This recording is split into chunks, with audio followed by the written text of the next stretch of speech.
देवता की तरह हैं। हमारे वेद दर्शन उपनिषद में भी वैद्य को भगवान का दूसरा रूप माना गया है। जो अच्छे डॉक्टर हैं, जो लालची नहीं है, जो किडनी नहीं निकालते, जो फार्मा कंपनियों के एजेंट नहीं है, जो ड्रग माफिया के गुलाम नहीं है, वो निश्चित तौर पर बधाई के पात्र हैं। अच्छे डॉक्टरों ने, लाखों डॉक्टरों ने हॉस्पिटल्स के अंदर पीपी किट पहनकर पसीने में अपने प्राण तक दिए हैं, अपने रोगियों की जान बचाते हुए अपनी आहुति दी है। उन सबको नमन करते हैं। लेकिन कुछ ऐसे डॉक्टर भी हैं जिन्होंने पीपी किट पहनकर, मरीज की पीपी किट खोलकर उनकी ऑक्सीजन हटाकर उनको डेथ दी है, उनको गलत दवाइयां दी हैं, उनको मरने के बाद उनकी किडनी निकाल कर बेची है। तो कुछ ऐसे भी डॉक्टर हैं जिनको हमारे जो अच्छे डॉक्टर हैं वो खुद डॉक्टर नहीं कहेंगे बल्कि डकैत कहेंगे। ऐसे ही अगर हम इतिहास में जाते हैं तो पहले 200 साल पहले तक केवल आयुर्वेद होता था। आयुर्वेद से ही हर व्यक्ति अपने जीवन की रक्षा करता था, अपने आप को संभालता था। लेकिन इन पिछले 150-200 सालों में अंग्रेजों ने हमारी चिकित्सा पद्धति को बदल दिया। और अभी आयुर्वेद कितना गहरा है आप अंदाजा लगा लीजिए कि हिंदुस्तान के बहुत से, अभी भी 80% हिस्से में 80% आबादी को कोई एलोपैथी का ट्रीटमेंट नहीं मिल पाता। वो ट्रीटमेंट लेते हैं तो उनको ट्रीटमेंट आयुर्वेद का ही लेना पड़ता है, जड़ी बूटियों के रूप में, रसोई घर के मसालों के रूप में, खेत खलिहान में जो खड़े हुए पेड़ पौधे हैं उनके रूप में लेना पड़ता है। तो ये हमारा सुपर साइंस रहा है। आज की जो आधुनिक एलोपैथी है उसकी आयु केवल 200 वर्ष की है। 200 वर्ष का उनका इतिहास है और 200 वर्ष के उनके इतिहास में ऐसी कोई बहुत बड़ी उपलब्धि नहीं है जिसको हम कोट कर सकें। इन 200 वर्षों में मानव की औसत आयु, हालांकि डाटा में वो दिखाते हैं कि औसत आयु हमने बढ़ा दी। पहले लाइफ 40 साल की होती थी लेकिन अब हमने 80 साल तक कर दी है। लेकिन वो केवल आंकड़ों का खेल है, केवल झूठ है। आज यदि हम लाइफ एक्सपेक्टेंसी की बात करें तो महर्षि चरक सुश्रुत दीर्घायु होने की बात करते थे।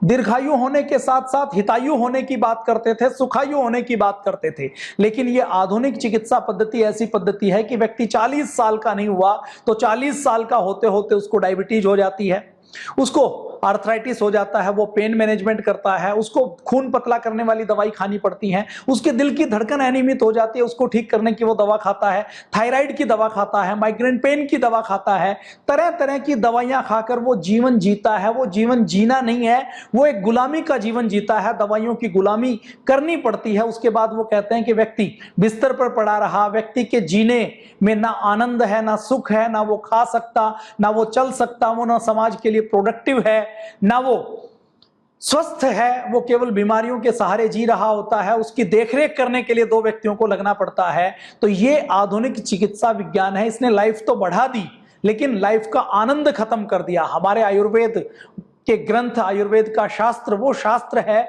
जिसने इस जिंदगी का आनंद खत्म नहीं किया, इस जिंदगी के आनंद को बढ़ाने का काम किया है। तो ये हमारा आयुर्वेद है। अभी आपने देखा होगा कि कोरोना फैला हुआ है तो कोरोना में बहुत सी दवाइयां दी जा रही है।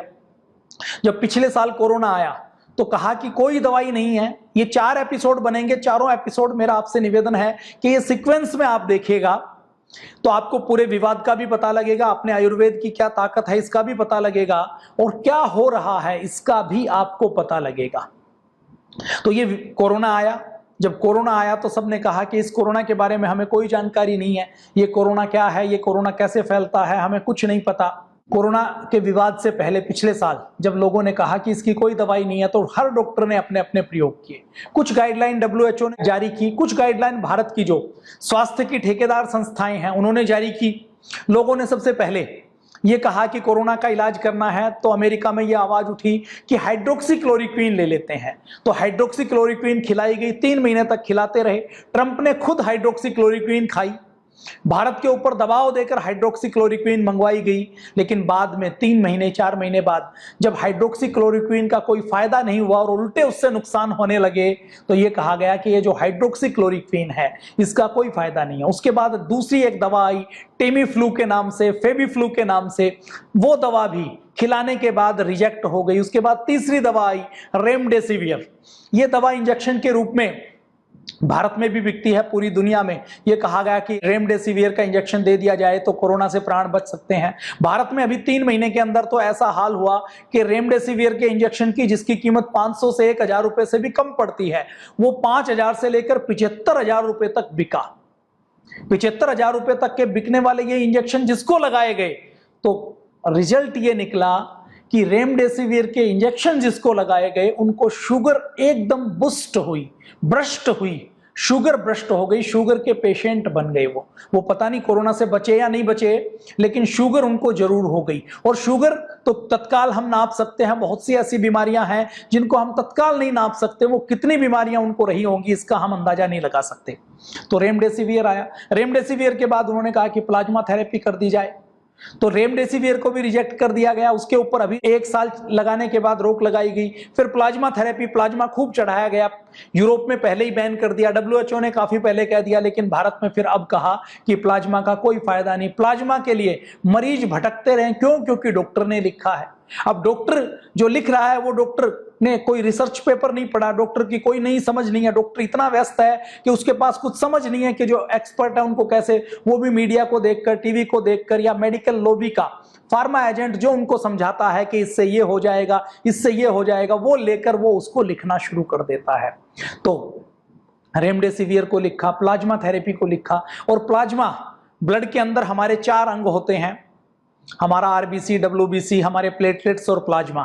उस प्लाज्मा के अंदर एंटीबॉडीज होते हैं। तो डॉक्टरों ने यह सोचकर कि किसी कोरोना हुए व्यक्ति के एंटीबॉडीज वाला ब्लड ले लिया जाए और दूसरे व्यक्ति को चढ़ा दिया जाए, तो उसके शरीर के एंटीबॉडीज से जो ताकत मिलेगी उससे दूसरे व्यक्ति के प्राण बच जाएंगे। ये सोच के प्लाज्मा थेरेपी की गई। लेकिन अब पहले WHO ने और भारत की भी सारी स्वास्थ्य की ठेकेदार संस्थाओं ने यह कह दिया कि ये प्लाज्मा थेरेपी का कोई फायदा नहीं है। उसके बाद खूब स्टीरॉयड दिए गए। स्टीरॉयड जिन जिन को दिए गए उससे ये पता लगा कि जिन जिन को स्टीरॉयड दिए गए उनको तो भयंकर नुकसान हुआ है। फिर उसके बाद एंटीबायोटिक दिए गए। समझदार डॉक्टर ये कहते रहे कि ये एंटीबायोटिक कोई असर नहीं करेंगे, क्यों? क्योंकि ये वायरस है और एंटीबायोटिक बैक्टीरिया के ऊपर काम करती है। लेकिन फिर भी एंटीबायोटिक खिलाए गए और जिनको एंटीबायोटिक और स्टीरॉयड दिए गए, एक बड़े देश के वर्ग का ये मानना है कि उनके खून में थक्के जमे और उनको हार्ट अटैक हुआ।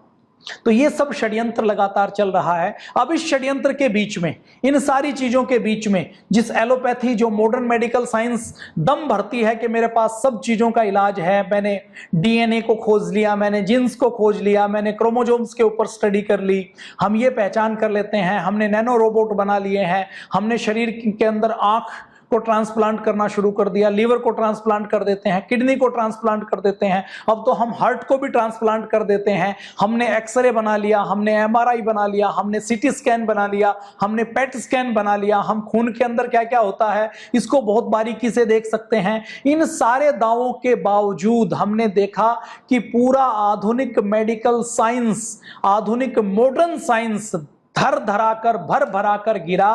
उसकी कोई नई रिसर्च, कोई कामयाबी एक छोटे से वायरस के सामने असर नहीं दिखा पाई। लाखों लोगों को अपनी जान देनी पड़ी। और ये हाल दुनिया के अफ्रीकन कंट्रीज में नहीं हुआ, बल्कि दुनिया का ठेकेदार, वो देश जो कहता है कि मैं WHO को चलाता हूं, मैं सारी नई रिसर्च करता हूं, वो देश अमेरिका जो अपने आप को पूरी दुनिया का दादा मानता है, पूरी दुनिया का बॉस और लीडर मानता है, वो कहता है कि पूरी दुनिया मेरे पीछे चलेगी, जो सारी IMF से लेकर, वर्ल्ड बैंक से लेकर सारी संस्थाओं को जो संचालित करने का काम करता है, जो कहता है कि पूरी दुनिया के किसी भी देश में मेरी मर्जी के बिना पत्ता नहीं हिल सकता, ऐसे अमेरिका के अंदर जिसका बजट भारत के बजट से 240 गुना ज्यादा है, ऐसे देश में जहां भारत में यदि हेल्थ के ऊपर 1 रुपया हम खर्च करते हैं तो वो 240 रुपए खर्च करते हैं, उस अमेरिका जैसे देश में जो दुनिया की राजधानी जिस न्यूयॉर्क को कहा जाता है, उसके अंदर लाशों के ढेर लगे।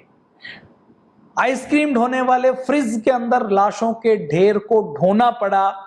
ऐसे देश में जब यह हालत हुई तो सबको पता लगा कि यह मॉडर्न मेडिकल साइंस फेल है। और जब इस मॉडर्न मेडिकल साइंस के सत्य के बारे में इस देश में सेवा करने वाले, काम करने वाले एक योगी, योद्धा सन्यासी परम पूज्य स्वामी रामदेव जी महाराज और श्रद्धेय आचार्य जी ने जब इसके बारे में आवाज उठाई, जब इसके बारे में कहा कि ये थेरेपी कारगर नहीं है, इसकी बजाय योग, आयुर्वेद किया जाए, हम जड़ी बूटियों का प्रयोग करें तो कोरोना से बच सकते हैं, तो भारत के अंदर एक संस्था है जिसको इंडियन मेडिकल एसोसिएशन कहते हैं। 1928 में यह संस्था बनाई गई और 1928 की बनी हुई इस संस्था को अंग्रेजों ने उस समय बनाया था। अंग्रेज आज से 500 साल पहले जब भारत में आए थे तो वो कोई चैरिटी करने के लिए नहीं आए थे, वो कोई भारत को सभ्य बनाने के लिए नहीं आए थे, क्योंकि वो खुद सबसे बड़े असभ्य थे।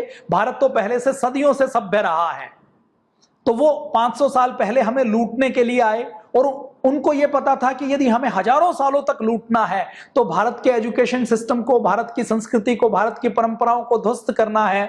और भारत की संस्कृति, परंपराओं, एजुकेशन सिस्टम को ध्वस्त करना है तो भारत के जनमानस को गुलाम बनाना पड़ेगा। और गुलाम बनाने के लिए हम शिक्षा को तो नष्ट करेंगे ही करेंगे, भारत की चिकित्सा पद्धति को भी नष्ट कर देंगे। और इसके साथ साथ भारत के भोले भाले लोगों को हम उनके वैदिक सनातन धर्म से, वैज्ञानिक धर्म से विमुख करके उनको जीसस का, उनको यीशु मसीह का चेला बनाएंगे, उनको क्रिश्चियनिटी में कन्वर्ट करेंगे। इस उद्देश्य के साथ अंग्रेज भारत आए थे। पुर्तगाली आए, डच आए, सबका उद्देश्य एक ही था कि भारत को लूटें और इसके साथ साथ भारत को परमानेंट गुलाम बनाए, मानसिक गुलाम बनाए। और अंग्रेज क्योंकि उनमें सबसे ज्यादा चुस्त थे, तेज तर्रार थे, लड़ने में माहिर थे, शातिर थे, रणनीति बना सकते थे, कूटनीति खेल सकते थे, उन्होंने डच पुर्तगालियों से भी आगे बढ़ते हुए, फ्रांसीसियों से आगे बढ़ते हुए भारत के ऊपर राज किया।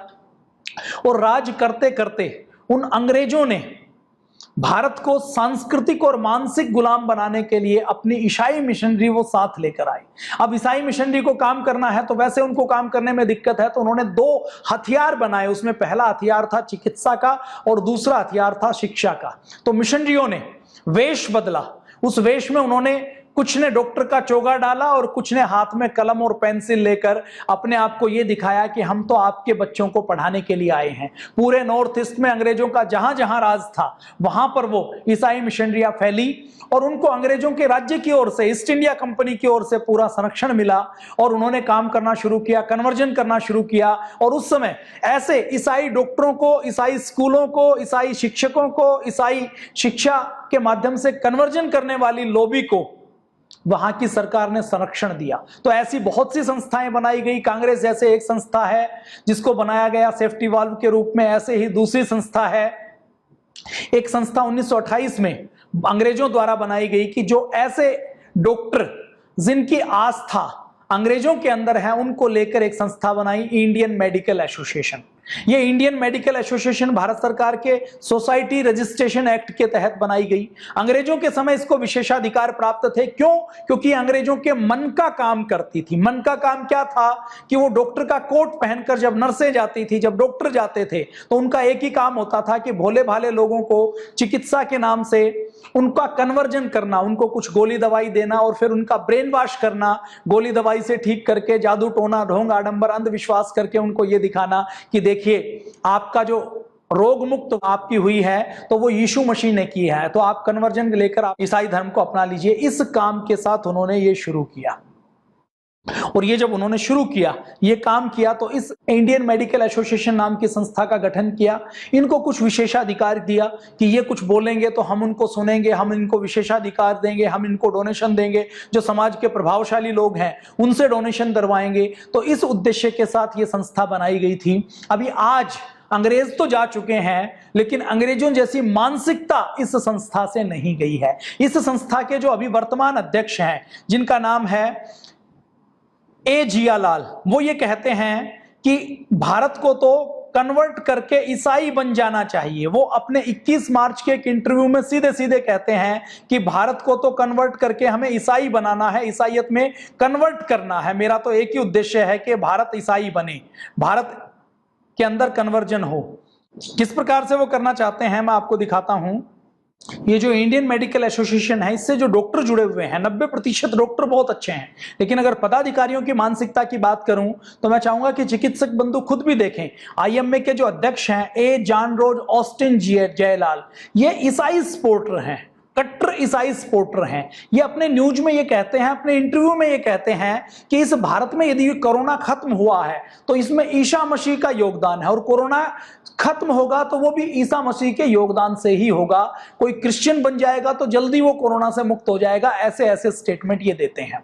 और क्या कहते हैं? ये कहते हैं कि मेरा मतलब क्या है, मैं आईएमए का प्रेसिडेंट बना हूं तो मैं ये देखता हूं कि इस देश में जितने मेडिकल कॉलेजेस हैं, जितने यंग स्टूडेंट आते हैं, उन यंग स्टूडेंट के अंदर मैं ऐसी भावना भर दूं कि जिससे वो क्रिश्चियन बन जाएं, वो ईसाई बन जाएं। ये मेरा सपना है। और आईएमए के राष्ट्रीय उपाध्यक्ष कौन है? आईएमए के राष्ट्रीय उपाध्यक्ष हैं नवजोत सिंह दहिया जी। अब ये पूज्य स्वामी जी महाराज का विरोध क्यों करते हैं? ये जो नवजोत सिंह दहिया जी हैं, जिनको आप स्क्रीन पर देख रहे हैं, ये कट्टर कांग्रेसी हैं, कांग्रेसी प्रवक्ता है, नेता है, और जिनका काम ही है कि हमें किसी भी तरीके से पूज्य स्वामी जी का, पतंजलि का या राष्ट्रवादी कोई कार्य हो रहा है तो उसका हमें विरोध करना है। अभी 3 दिन पहले एक इंटरव्यू हुआ, उस इंटरव्यू में आपने देखा होगा कि आईएमए के 2 पदाधिकारी बैठे, उन्होंने खूब बदतमीजी की, एक हल्की भाषा का प्रयोग किया जो किसी वैज्ञानिक दृष्टि के मानने वाले व्यक्ति की तो नहीं हो सकती। पूज्य स्वामी जी महाराज की एक गरिमा थी, पूज्य स्वामी जी महाराज को पूरा देश जानता है, लेकिन आप में से और हम में से कोई भी व्यक्ति, ये जो 2 व्यक्ति बैठे, इनके बारे में नहीं जानता। इनके शहर में भी सारे लोग इनको नहीं जानते होंगे। तो इन्होंने बहुत हल्के स्तर पर आकर बात की, जो किसी भी तरीके से एक अच्छे देवता माने जाने वाले डॉक्टर की भाषा नहीं हो सकती। आप सामने की स्क्रीन पर देख रहे हैं, एलोपैथी अच्छी है कि आयुर्वेद अच्छा है, आपको अंदाजा लग जाएगा। ये पूज्य स्वामी जी और जो पैनल में तीनों व्यक्ति हैं, इनकी उम्र लगभग बराबर है, पूज्य स्वामी जी महाराज की ही ज्यादा हो सकती है। लेकिन आप देखेंगे तो आईएमए के जो पूर्व अध्यक्ष हैं और जो महासचिव हैं, उन दोनों के बाल सफेद हैं, उन दोनों का शरीर थुलथुल है, बात बात पर वो भड़क जाते हैं, इमोशनल बैलेंस नहीं है, बीपी बढ़ा हुआ है, बीएमआई ठीक नहीं है, बीच बीच में पानी लेना पड़ता है। 2 व्यक्ति एक व्यक्ति के साथ बहस कर रहे हैं, लेकिन पूज्य स्वामी जी महाराज शांत बैठे हैं और वो दोनों बहुत बुरे तरीके से अपसेट दिखाई दे रहे हैं। आईएमए ने देखिए पिछले साल जब कोरोनिल लॉन्च की तो ये रेमडेसिविर देते रहे, ये प्लाज्मा थेरेपी देते रहे, हाइड्रोक्सीक्लोरोक्विन देते रहे, उसकी कोई रिसर्च इन्होंने नहीं देखी। लेकिन जब कोरोनिल लॉन्च की तो सबसे पहले इन्होंने विरोध किया। विरोध क्यों किया? उनका विरोध इस बात को लेकर था कि यदि आयुर्वेद की कोरोनिल दवा से कोरोना का इलाज हो जाता है, जिस कोरोना का इलाज पूरे मॉडर्न मेडिकल साइंस में नहीं है, उसको यदि आयुर्वेद की दवा ट्रीट कर देती है तो पूरे देश व दुनिया के लोगों का ध्यान आयुर्वेद की ओर जाएगा। और आयुर्वेद को यदि स्थापना मिलती है तो एक तो हमारी लूट बंद हो जाएगी, और दूसरा हमारे ये जो कन्वर्जन का धंधा है इसके ऊपर लात लगेगी। क्यों लगेगी? क्योंकि अभी वो किसी को भी कन्वर्ट करते हैं तो कन्वर्ट करते हुए वो ये कहते हैं कि देखिए भारत के अंदर, भारतीयता के अंदर, हिंदुत्व के अंदर तो कुछ भी नहीं है, यहां तो कोई सनातन संस्कृति नहीं है, कोई ज्ञान विज्ञान नहीं है। लेकिन जब योग आयुर्वेद स्थापित होगा, आयुर्वेद स्थापित होगा, तो सबको पता लगेगा कि आयुर्वेद तो सुपर साइंस है। भारत के ऋषियों ने तो हजारों साल पहले ये लिख दिया है कि क्या खाना है, कब खाना है, एक एक जड़ी बूटी के ऊपर, एक एक रोग के ऊपर गहन मंथन करके रिसर्च की है। तो उनको ये धक्का लगेगा, तो उनको बौखलाए लोगों ने, उन्होंने पूज्य स्वामी जी महाराज के ऊपर, पहले तो कोरोनिल के ऊपर, आयुर्वेद के दवाओं के ऊपर वैसे सवाल उठाया। पिछले दिनों जब भारत सरकार की आयुष मिनिस्ट्री ने यह कहा कि महर्षि सुश्रुत भारत में हुए हैं और वो 125 प्रकार के सर्जरी के यंत्र उन्होंने आविष्कार किए हैं, वो 30 से ज्यादा प्रकार की सर्जरी कर सकते थे। किडनी के स्टोन की सर्जरी करना जानते थे, नाक कि प्लास्टिक सर्जरी करना जानते थे, कान को जोड़ना जानते थे, वो मस्तिष्क का ऑपरेशन करना जानते थे, वो सिजेरियन ऑपरेशन करना जानते थे। तो जो इतना ऑपरेशन करना जानते थे, ऐसे सुश्रुत भारत जिस देश में हुए हैं, और दूसरे देश के लोग भी जब सर्जरी की बात आती है तो श्रेय भारत को देते हैं। तो उस महर्षि चरक और सुश्रुत के देश में जब आयुर्वेद के चिकित्सकों को सर्जरी का अधिकार दिया गया तो सबसे ज्यादा विरोध करने का काम इसी आईएमए ने, इंडियन मेडिकल एसोसिएशन ने किया। दूसरे देश के लोग तो आकर हमारे वेद दर्शन उपनिषद पर रिसर्च कर रहे हैं, लेकिन ये हमारे ही देश में रहते हुए, हमारे देश के लोगों का नमक खाते हुए, भारत माता का नमक खाते हुए भारत का विरोध करने का काम करते हैं। और तो विरोध के अब निचले स्तर पर पहुंच गए। उन्होंने पूज्य स्वामी जी महाराज के खिलाफ सैकड़ों मुकदमे दर्ज करवाए हैं, और मुकदमे दर्ज करवाने के साथ साथ आईएमए कहती है कि हमने 1000 करोड़ की मान हानि का मुकदमा किया है। पूज्य स्वामी जी ने एलोपैथी का सच बताकर हमारा नुकसान कर दिया, हमारी इंसल्ट की है। यद्यपि इसमें कोई सत्यता नहीं है, उनको कुछ मिलने वाला नहीं है। अब ये आईएमए करती क्या है, मैं आपको एक कहानी सुनाता हूं। आज से 400 साल पहले एक देश है जिसका नाम आपने सुना होगा, इटली। इटली के अंदर कोरोना खूब फैला, चाइना ने फैलाया और खूब वहां पर डेथ हुई। यूएसए से भी ज्यादा इटली के अंदर डेथ हुई। इटली, जिसको पुराने समय में रोम कहा जाता था, 400 साल पहले वहां पर बाइबल का साम्राज्य था, यीशु मसीह को मानने वाले चर्च का साम्राज्य था। मतलब राजा भी वही बनेगा जो चर्च की मर्जी होगी। तो वहां पर उस समय बाइबल में यह लिखा हुआ था कि ये जो पृथ्वी है ये स्थिर है, ये ब्रह्मांड का केंद्र है और सूरज इसके चारों ओर परिक्रमा करता है, तभी दिन रात बनते हैं। सामान्य कोई बच्चा या मंद बुद्धि का व्यक्ति होगा, बुद्धिहीन व्यक्ति होगा, तो उसको तो यही सच लगेगा। हमारे वेद दर्शन उपनिषद से लेकर, आर्यभट्ट से लेकर, वारा मिहिर से लेकर सबने बता दिया कि हम ब्रह्मांड का केंद्र नहीं है, हमारे सौर मंडल में सूर्य स्थिर है और हम सब उसकी पूजा करते हैं, हमारी पृथ्वी उसके चारों ओर चक्कर लगाती है। यह सत्य भारत को पता है, भारत की वैज्ञानिक मानसिकता है, वैज्ञानिक दर्शन है। लेकिन हम यदि बाइबल की बात करें, ईसाइयत की बात करें, तो उनकी मान्यता क्या थी कि पृथ्वी के चारों ओर सूरज चक्कर लगाता है। तो 400 साल पहले एक गैलीलियो नाम के साइंटिस्ट होते थे, शिक्षक थे, पढ़ाते थे, प्रकृति की खोज करते थे, 18 घंटे मेहनत करते थे, दूरबीन लेकर पूरे ग्रहों को, नक्षत्रों को, सूर्य को, चंद्रमा को देखते रहते थे, हिसाब किताब लगाते रहते थे, प्रकृति का अन्वेषण करते रहते थे, पुस्तकें पढ़ते रहते थे, अपने ज्ञान चक्षु उन्होंने खोल के रखे हुए थे, आंख मूंद कर। चर्च का या बाइबल का अनुसरण नहीं करता था। और उस समय चर्च और बाइबल इतना ताकतवर था कि राजा चर्च की मर्जी से बनता था। चर्च का पादरी जो कह देता था वही अंतिम सत्य होता था। चर्च के पादरी के पास इतनी ताकत होती थी कि वो चाहे तो किसी को भी पकड़कर सूली पर चढ़ा सकते थे। पुराने इतिहास में ईसा मसीह को भी सूली पर चढ़ाया गया। बच्चों को निकालकर, घर से बाहर निकालकर भेड़ियों को खाने के लिए रख देते थे। मतलब कोई भी पाप जिसको चर्च का पादरी चाहे वो राजा से करवा सकता था।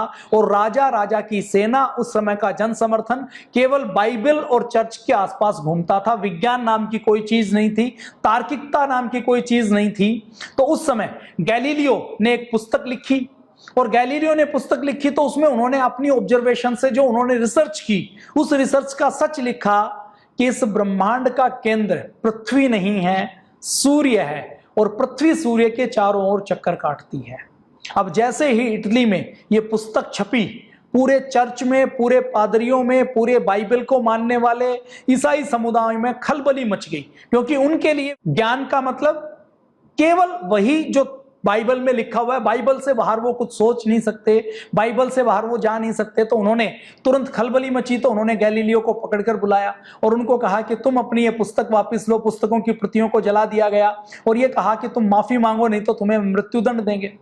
गैलीलियो ने जब पूछा कि किस बात की माफी, तो उन्होंने कहा कि बाइबल में लिखा है कि पृथ्वी सूर्य के चारों ओर चक्कर नहीं, सूर्य पृथ्वी के चारों ओर चक्कर काटता है, तो तुम्हें वही कहना पड़ेगा, वही मानना पड़ेगा। हमारे लिए विज्ञान वही है जो बाइबल में लिखा हुआ है। गैलीलियो ने तर्क देने की कोशिश की, समझाने की कोशिश की, लेकिन वो बूढ़ा 70 साल का वैज्ञानिक जो केवल जन सेवा और जन कल्याण करना चाहता था, उसके किसी भी तर्क को उन्होंने स्वीकार नहीं किया। अब गैलीलियो ने जब सामने देखा कि ये लोग तो मुझे मार देंगे, बाहुबल इनके पास है, आज कल के जमाने में हम समझें तो जैसे अफगानिस्तान में तालिबान का शासन था, तो वैसी कुछ स्थिति वहां पर बनी हुई थी। वहां पर वैसे ही आतंकवादी जैसे लोग शासन के अंदर थे। तो गैलीलियो ने सोचा कि जान बचाने के लिए मैं कह देता हूं। तो जान बचाने के लिए उन्होंने कह दिया कि आप ठीक कह रहे हैं, सूर्य पृथ्वी के चारों ओर चक्कर काटता है। लेकिन गैलीलियो की अंतरात्मा नहीं मानती थी। तो उस समय गैलीलियो ने अपने मन में यह कहा बुदबुदाते हुए कि सच तो यही है कि पृथ्वी सूर्य के चारों ओर चक्कर काटती है। चर्च को फिर भी गैलीलियो के ऊपर यकीन नहीं हुआ। माफी मांगने के बाद, पुस्तक को जब्त करने के बाद भी, तो चर्च ने गैलीलियो को उठाकर जेल में बंद कर दिया। गैलीलियो की मौत हो गई और गैलीलियो की मौत 1600 लगभग 62 के आसपास हुई। तो गैलीलियो की मौत के बाद चर्च ने खूब खुशी मनाई कि हमारा विरोध करने वाला व्यक्ति चला गया। गैलीलियो के जाने के 200 साल बाद जब 18वीं शताब्दी के अंदर यह पता लगा कि सूर्य नहीं घूमता, पृथ्वी घूमती है, तो चर्च के लोगों को एहसास हुआ कि इसमें तो पूरी दुनिया में हमारी खिल्ली उड़ेगी। तो वेटिकन सिटी, जो इन चर्च का जो मुख्य केंद्र है, उस वेटिकन सिटी में पोप सेकंड ने यह निर्णय लिया कि 350 साल बाद हमें गैलीलियो से माफी मांगनी चाहिए। और 350 साल बाद लिखित रूप में गैलीलियो से उन चर्च के पोप ने माफी मांगी कि 350 साल पहले हमने विज्ञान को नहीं माना, हमने अज्ञान का परिचय दिया और गैलीलियो के ऊपर हमने अत्याचार किया। उसकी पुस्तक को जब्त करके उसके ऊपर रोक लगाकर हमने अत्याचार किया था, ये उनको मानना पड़ा। ये अब 20वीं शताब्दी में, 21वीं शताब्दी में, विज्ञान के युग में भी लोगों की मानसिकता ऐसी बनी हुई है कि आज भी यदि कोई पूज्य स्वामी जी महाराज जैसे व्यक्तित्व विज्ञान की बात करते हैं, गैलीलियो की बात करते हैं, तो उस गैलीलियो की तरह उनकी आवाज को भी दबाने की कोशिश की जाती है। पूज्य स्वामी जी महाराज जो कहते हैं वो गैलीलियो की कहानी से बहुत कुछ मिलता जुलता है। जैसे गैलीलियो ने जो कहा था वो सच था, ऐसे ही पूज्य स्वामी जी महाराज जो कह रहे हैं वो पूर्ण रूप से सच है। अब बहुत सी रिसर्च हो चुकी है, आने वाला समय निश्चित तौर पर एलोपैथी को नकारेगा और आने वाला समय केवल आयुर्वेद के ऊपर ही आएगा। और ऐसी बहुत सी रिसर्च है, ऐसी बहुत सी चीज हैं जो हमें दिखाती हैं, जो हमें बताती हैं कि ये जो विज्ञान है वो ये कहता है कि देश के अंदर भी लाखों व्यक्तियों ने, करोड़ों व्यक्तियों ने काढ़े का प्रयोग किया, और जिन्होंने काढ़े का प्रयोग किया हॉस्पिटल नहीं गए, उनकी जान कम गई, उन्होंने घर पर अपने आप को क्योर कर लिया। काढ़े का प्रयोग करते करते ऐसे बहुत से हुए जिसके घर में बाकी लोग तो बीमार पड़ गए लेकिन वो बीमार नहीं पड़े।